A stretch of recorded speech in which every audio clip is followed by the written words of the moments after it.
Hey guys, and welcome back again to my YouTube channel.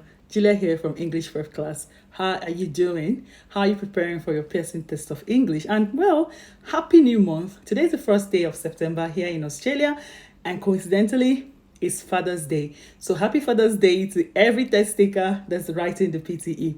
Well, in today's video, we'll basically be looking at scoring high in the PTE essay. Now, why I'm doing this video is, again, popular demand. I've had students say, can you do more video on PTE essay? Now, PTE essay is not a big deal because it doesn't have a lot of marks compared to the IELTS essay. Now, recall that the PTE writing doesn't have a lot of scores on its own. For you to get a high score in PTE writing, you would have to have done well in the PTE reading, especially the PTE listening. The PTE listening alone has got like 3 tasks that contributes a lot of good scores to the PTE writing. So the right essay, she just give you like 15 marks. It contributes only 15 marks to the PTE writing. Let's see what is PTE essay and how you can go about writing the PTE essay. Get your notepad, get your pen, and let's get started already. I always have things written out here, okay? So this makes it easy for me not to go off point. I'll just stay on task and go on so that you know exactly what we're talking about. Now, first thing here I've said here is the PTE essay is the second task in the PTE writing. Okay, now we have the summarized written test, which is the first task in PTE writing. And by the way, PTE writing is the second module in the PTE exam. After the PTE speaking, you go straight to the PTE writing. Hope that makes sense. Now, if you're new to my channel, it's good to have you. Remember to click on the subscribe button because it's free. And remember to give this video a thumbs up because nothing happens if you give this video a thumbs up. Alrighty, let's get started. So the first thing here is how are you scored? So Pearson Test of English would give you this instruction that try to write this essay, try to cover up every information they have asked of you. That is how well you write the essay will be how well you'll be judged. In other words, that is how you'll be scored. Okay, you have 20 minutes to prepare, to plan and write this essay, and you scored 15 marks. Now, how does the 15 marks come? 15 marks is, permit me to look into my jotter. So 3 marks for content, 3 marks for content, 2 marks for form or length.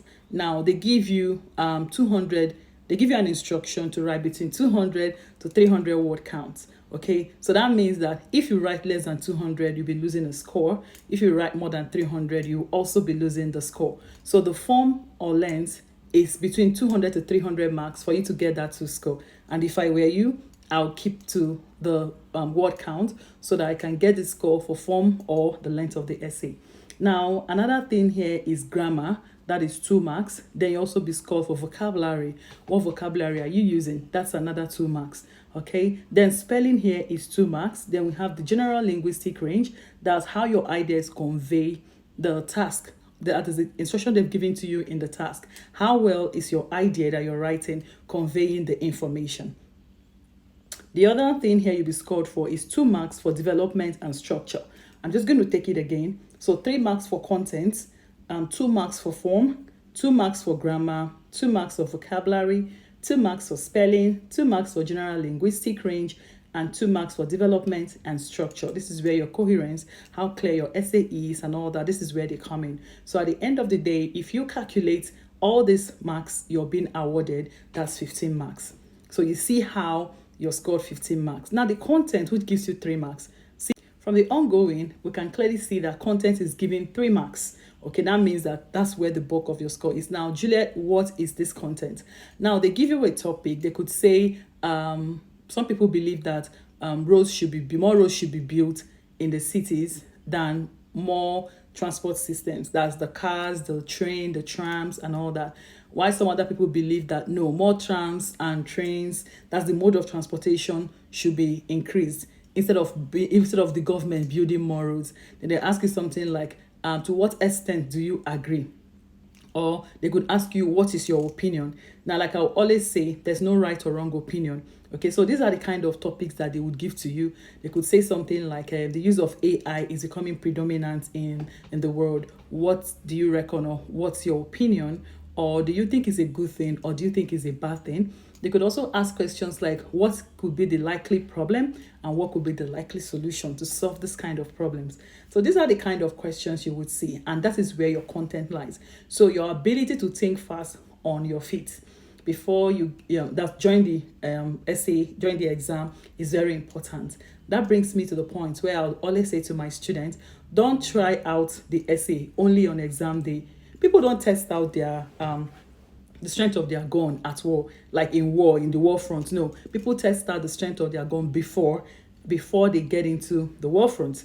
So it's the same thing here. I'll say to my student, try out your hands on 2, 3, 4 essays. You can send it to me and we'll talk about it in the class. Okay. But if you do not try out your hands on some of these essays, if you go there, you might be startled. You may find it difficult to progress from one point to the other. Remember, there is a place called general. It's called general linguistic range. That is how your ideas convey your task. So if your ideas are not adding up, if they're not making sense, like they're following like the appropriate procedure or paragraph, you're not going to be getting score there. So your content here is your ability to stick to whatever instruction you're giving. And this is where I have a problem with templates, okay? Now, not like I don't have templates. Of course, I developed a template, but when I teach my class, I'll tell you template should be the last thing on your mind, because you may not get all the scores when you use a template, but if you know how to write the essay, it's easier for you to get a score in the exam. Why am I against templates? Because if you forget some of the words in the template, you might get startled in the exam, or you become anxious in the exam, and then you can just lose it. Okay, so learn how to write the essay. The good thing now is the essays in PTE, or the essay topics in PTE, are more relatable. They are things that happen every day in our lives or in our environment. So I would say try to stick to the things you know, like try to make it as simple as possible. That way you're not lying. That way you're just flowing. Okay, so content is 3 marks. Then there are things that I've written out here. I've already explained every of this thing. All right. So there are things I've said that you should take note of during this exam so you get a high score. The first thing here is do not write only one paragraph. Now, I've met some students that will say they just wrote one paragraph in the essay. Now, basically, in English language, essays are basically 4 marks. 4 paragraphs. Okay, that doesn't mean you can't have more than 4 paragraphs, but you can actually have less than 3 paragraphs. It's not like the standard. The standard should be about 4 paragraphs. So do not write your essay only in 1 paragraph, because if you do, you'll be losing scores. You not have demonstrated your writing skills. Remember, you're being assessed for your writing skills, so you have to demonstrate that while you write the essay. Now, the next thing here is do not write all in caps lock. Now, in the other exam, which I'm not permitted to call here, they would let you write all your essay in caps lock. I mean, which works for them, okay? Which is not bad, because that is what works for them.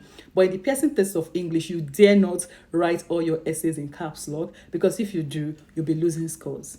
So another point here I have written down is take note of proper nouns. That is people's names, the names of countries, days of the week, months of the year. So that means that if you want to write Juliet, you can't write it in small letter J, even if it's in the middle of a sentence. If you want to write Australia, you can't write it in starting with small letter A. You have to write it with capital letter A. That way you get your score. Okay, if you want to write Monday, Tuesday, Wednesday, or January, September, February, anything, it has to start with capital letter. So take note of proper nouns. These are very important. Even when you write an email, or when you try to write a letter to someone, these things are things that you should know. Proper nouns have to start with capital letter. They're non-negotiable. Okay, that if you do that, you should be able to get a good score. So also keep your eyes on the time. You have only 20 minutes to write this essay. So do not use up the entire 20 minutes trying to write this essay. You can use up to 17 minutes, 18 minutes. Why? Because you need to go back and look at what you've written. Did you stay on task? Did you stick to the word count? These are very important. Did you take note of the proper nouns while you were writing the essay, or you have made a mistake somewhere and have written a small letter where you're supposed to write a capital letter? Okay, is your essay clear? Is it conveying the ideas that it's supposed to convey? Because if your essay is conveying the ideas that it's supposed to convey, then you should be able to get a high score. Okay, if you're using a template, after writing the essay, is the template adding up? Okay, does it add up to what you have been asked to do? If so, then you should be able to click on submit so you can go to the reading module. So managing your time is very important, because once that 20 minutes is there, your time, it takes you, the computer itself takes you to reading. So managing your time is very important in the PTE writing. Okay, so I've shared with you today how the essay is scored, and you get only 15 marks for the essay. Okay, and I've shown you how that 15 marks is broken down, or how you can get the 15 marks. Now, if you have any question ever about the PTE writing or the PTE essay, please leave it in the comment section.